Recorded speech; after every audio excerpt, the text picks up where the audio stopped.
हरे कृष्ण। फाल्गुन मास में आता है भगवान शिव का एक विशेष पर्व जिसे हम महाशिवरात्रि के नाम से जानते हैं।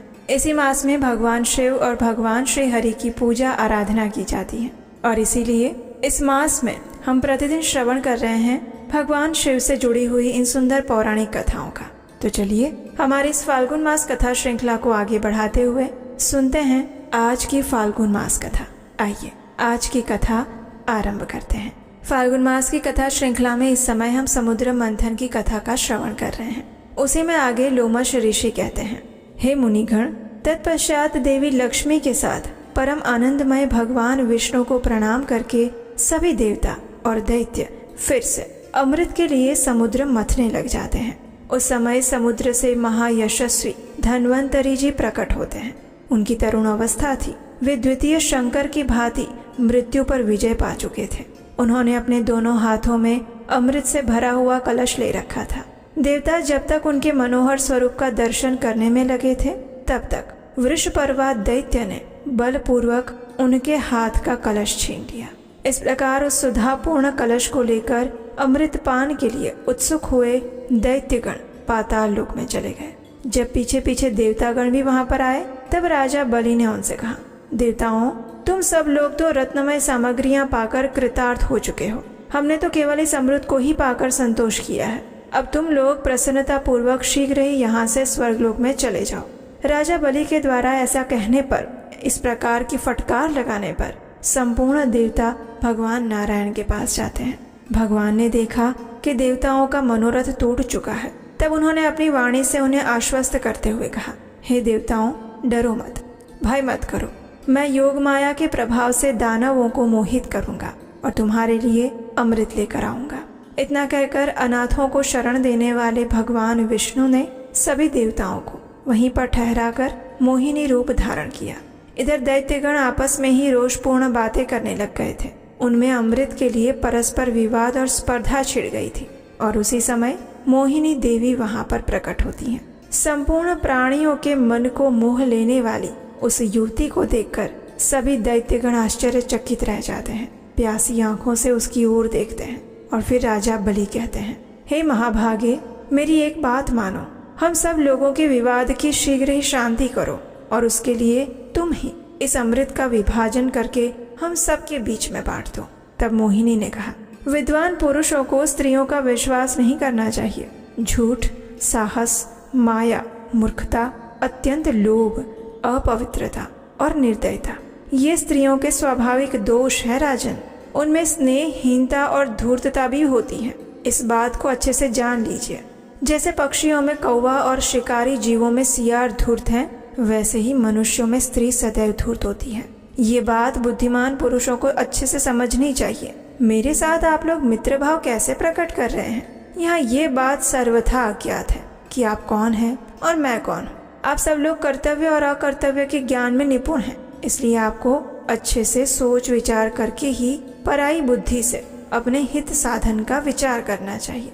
मोहिनी की ऐसी बात सुनकर राजा बलि ने कहा, हे देवी, तुम यथोचित विभाग करके आज हम सबको अमृत बांट दो। तुम जिसे जितना दोगी उतना ही हम ग्रहण कर लेंगे। ये बात तुमसे सत्य सत्य कह रहे हैं। हम तुमसे अत्यंत आकृष्ट हो चुके हैं। राजा बलि के ऐसा कहने पर सर्वमंगला महादेवी मोहिनी दैत्यों को लौकी की गति का दर्शन कराती हुई कहने लगी, हे श्रेष्ठ असुरगण, आप लोग किसी अनिर्वचनीय दैव की सहायता से अपने कार्य में सफल हुए हैं, इसलिए अमृत का अधिवासन कीजिए। इसे सबसे पहले घर के अंदर सुरक्षित रूप से रख दीजिए। आज व्रत धारण कीजिए और व्रती रहकर कल प्रातः काल में अमृत का पारण कीजिएगा। बुद्धिमान पुरुष को उचित है कि वो अपने न्याय पूर्वक उपार्जित धन का 10वां हिस्सा भगवान की प्रसन्नता के लिए किसी सत्कार्य में लगाए, यानी उसका दान दे। अब मोहिनी के ऐसे वचन सुनकर दैत्यगण तो वैसे भी योग माया से मोहित हो चुके थे। वे अधिक समझदार भी नहीं थे, इसलिए मोहिनी देवी ने जो कुछ कहा उसे ठीक मानकर उन्होंने सारा वैसा ही किया। रात्रि में सबने बड़ी प्रसन्नता के साथ जागरण किया और उषा काल आते ही प्रातः स्नान किया। समस्त आवश्यक कृत्य पूरा करके बलि आदि असुर अमृत पान करने के लिए आ गए और क्रमशः पंगत लगाकर बैठ गए। बलि, वृषपर्वा, नमोजी, शंख, बुद्बुद, सुदंश, सहलाद, कालनेमि, विभीषण, वातापि, इलवल, कुंभ, निकुंभ, प्रघस, सुंद, उपसुंद, निशुंभ, शुंभ, अन्य देवता, दानव और राक्षस सभी लोग क्रमशः पंक्ति में बैठ गए। और उस समय मोहिनी देवी हाथ में सुधा का कलश लेकर आई। अपनी उत्तम कांति से वे बड़ी शोभा पा रही थी। और उसी समय सभी देवतागण भी हाथों में भोजन पात्र लिए असुरों के पास आ गए।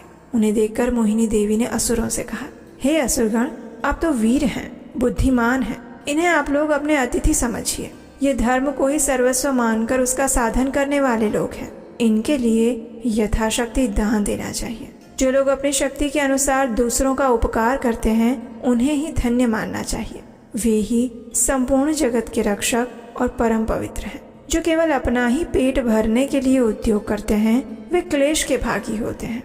मोहिनी देवी के ऐसा कहने पर असुरों ने इंद्र आदि देवताओं को भी अमृत पीने के लिए बुला लिया। और तब सभी देवतागण सुधा पान के लिए वहां पर बैठ गए। उनके बैठ जाने पर संपूर्ण धर्मों को जानने वाली और देवताओं का स्वार्थ सिद्ध करने वाली मोहिनी देवी ने एक उत्तम बात कही। उसने कहा, वैदिक श्रुति कहती है कि सबसे पहले अतिथियों का सत्कार होना चाहिए। अब आप ही लोग बताइए, महाभाग राजा बलि आदि स्वयं मुझे कहिए कि मैं पहले किसको अमृत पिलाऊं, देवताओं को जो आपके अतिथि बनकर आए हैं, या फिर दैत्यों को। मोहिनी की बात सुनकर राजा बलि कहते हैं, हे देवी, तुम्हारी जैसी रुचि हो वैसा करो। पवित्र आत्मा राजा बलि द्वारा इस प्रकार सम्मान दिए जाने पर मोहिनी देवी ने परोसने के लिए अमृत का कलश हाथ में उठाया और सबसे पहले देवताओं के समुदाय को ही शीघ्रता पूर्वक अमृत देना आरंभ कर दिया। मोहिनी देवी अपने सुधा सदृश हास रसामृत की ही भांति उस अमृत रस को भी देवताओं के आगे बारंबार उड़ेलने लगी। उनको दिए हुए सुधा रस को सभी देवताओं, देवेश्वरों, लोकपालों, गंधर्वों, यक्षों और अप्सराओं ने खूब छक कर पिया। उस समय राहु नामक दैत्य अमृत पीने के लिए देवताओं की पंक्ति में बैठ गया। उसने जैसे ही अमृत पीने की इच्छा की, सूर्य और चंद्रमा ने अमित तेजस्वी भगवान विष्णु को इसकी सूचना दे दी। और तब भगवान ने विकृत और विकराल शरीर वाले राहु का मस्तक काट डाला। उसका कटा हुआ मस्तक आकाश में उड़ गया और धड़ पृथ्वी पर गिर गया। उस समय 100 करोड़ मुख्य दैत्य गरजते हुए और महान बल पराक्रम वाले देवताओं को युद्ध के लिए ललकारते हुए आगे बढ़ गए। महाकाय राहु चंद्रमा को अपना ग्रास बनाकर इंद्र के पीछे दौड़ा। वह संपूर्ण देवताओं पर ग्रास लगाता जा रहा था। राहु यद्यपि एक ही था, लेकिन फिर भी वो सर्वत्र पहुंचा हुआ दिखाई दे रहा था। और ये देखकर सभी देवतागण भय से विह्वल होकर चंद्रमा को आगे करके बड़े उतावली के साथ वहां से भाग निकले। वे पृथ्वी छोड़कर स्वर्ग लोक में चले गए। उसके बाद क्या हुआ, वो कथा हम सुनेंगे हमारे इसी फाल्गुन मास कथा श्रृंखला की अगली कड़ी में, यानी कि कल प्रातःकाल आपके अपने चैनल उपदेशाष्टकम पर। क्या आप जानते हैं, भगवान शिव 12 महाजनों में से एक हैं, लेकिन भगवान शिव को वास्तविक रूप में कोई नहीं जानता।